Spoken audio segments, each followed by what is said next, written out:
Mimi na swali la uzushi hapo, uko tayari? Nipo tayari. Vipi ulivyokuwa chuoni hapa, umepata mchumba?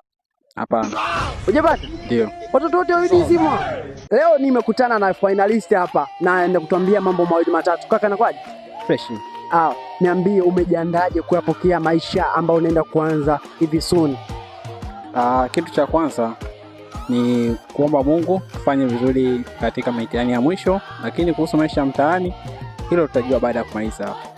Sasa niambie sasa, kitu gani ambacho wewe umejifunza kutoka chuoni ambacho wewe utaenda kuishi nacho kule mtaani? Nimejifunza vitu vingi sana hapa chuoni. Kitu cha kwanza nimejifunza uwajibikaji, lakini pia kitu kingine ambacho nimejifunza ni kutokata tamaa katika maisha, kwa sababu tunakutana na changamoto nyingi, lakini tunatakiwa kutokata tamaa katika maisha kusudi mambo mengine yaweze kuendelea. Mimi na swali la uzushi hapo, upo tayari? Nipo tayari. Vipi ulivyokuwa chuoni hapa, umepata mchumba? Hapana. Hujapata? Ndio. Watoto wote wawili zangu ziko. Ni swala la muda. Kaka asema swala la muda. Mimi na maisha na finalist kama hivi bana. Ciao.